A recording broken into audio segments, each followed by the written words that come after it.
على رسلك ولا تخزنا يوم القيامة إنك لا تخلف الميعاد. Saya ingin bertanya, bagaimanakah kiat-kiat untuk mendidik istri agar lebih menghormati suami, serta bila dinasihati tidak membantah? Ini susah memang ya. Tidak ada yang bisa merubah seorang dengan begitu mudahnya seperti ilmu. Ya, jadi istri kita memang ya kita suruh ikut pengajian dan kita jelaskan ini secara kita jelaskan dalil-dalilnya agar dia sadar, kita ingatkan. Cari pengajian yang menasihati mereka. Maka pada kesempatan kali ini saya ingin menasihati para istri. Wahai istri-istri sekalian, di antara hal yang memudahkan para wanita masuk surga adalah taat kepada suami. Makanya Nabi SAW bersabda, "Idza shallatil mar'atu khamsaha," kalau wanita salat 5 waktu, wa shamat syahraha, kemudian dia puasa di bulan Ramadan, wa hafizat farjaha, dan dia menjaga kemaluannya, tidak selingkuh, wa ata'at ba'laha, dan dia taat kepada suaminya. Qila laha, dikatakan kepadanya, udkhulil jannata min ayyi babin syi'ti, masuklah engkau ke dalam surga dari pintu mana saja yang kau kehendaki. Ini syaratnya masuk surga. Salat 5 waktu, puasa bulan Ramadan, jaga kemaluan, taat kepada suami. Mudah masuk surga.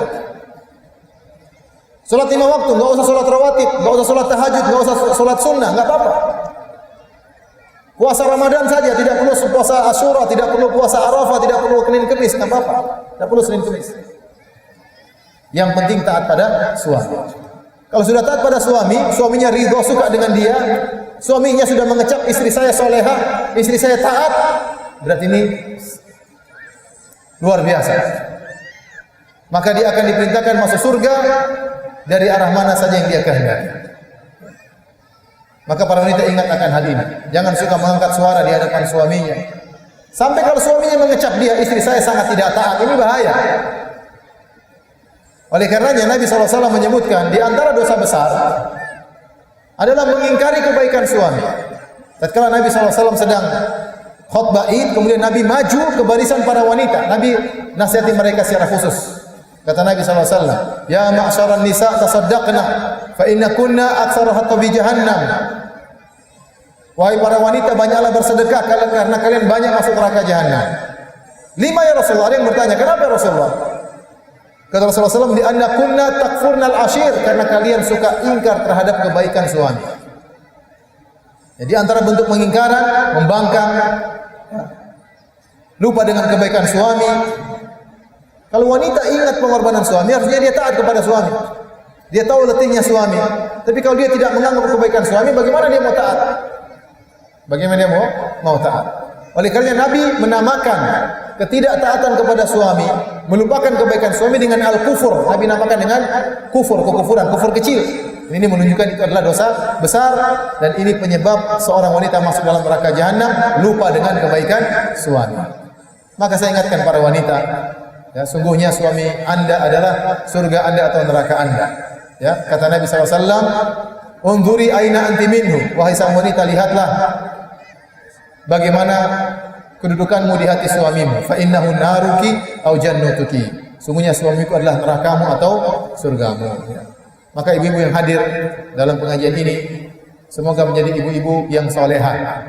Sungguh seorang laki sangat bahagia tatkala suami istrinya sangat salehah. Benar kata Nabi SAW, "Wa khairu mata'id dunya al-mar'atu salehah."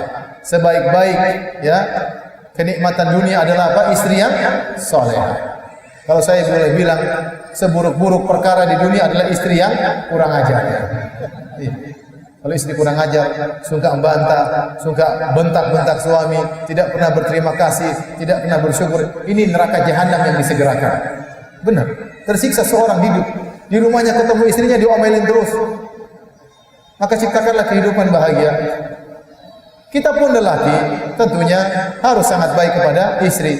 Ingatlah bahwasanya orang yang paling utama kita baiki di antaranya adalah istri kita. Kalau ingin menjadi laki terbaik adalah menjadi yang terbaik bagi istri. Nabi SAW mengatakan khairukum li ahlihi. Sebaik-baik adalah yang terbaik bagi istrinya. Sebagian orang kalau sama orang lain sangat baik, ketemu temannya ketawa ketiwi, ngobrol sana sini, ketemu istrinya tidak pernah ngobrol, sibuk dengan WhatsApp-nya sendiri, ketawa ketiwi sendiri, bukan ketawa ketiwi sama istrinya. Di rumah ngobrol sama istrinya dilihat HP. HP-nya ada 20 grup, ketawa ketiwi di situ. Ting tang ting tong lihat terus HP-nya. Grupnya kebanyakan. Grup poligami 1, grup poligami 2. Kasihan istrinya. Nabi ngobrol sama istrinya sebelum tidur. Maka dua-duanya harus perbaiki diri. Saya ulangi, saya ingatkan kepada pasutri, pasangan suami istri.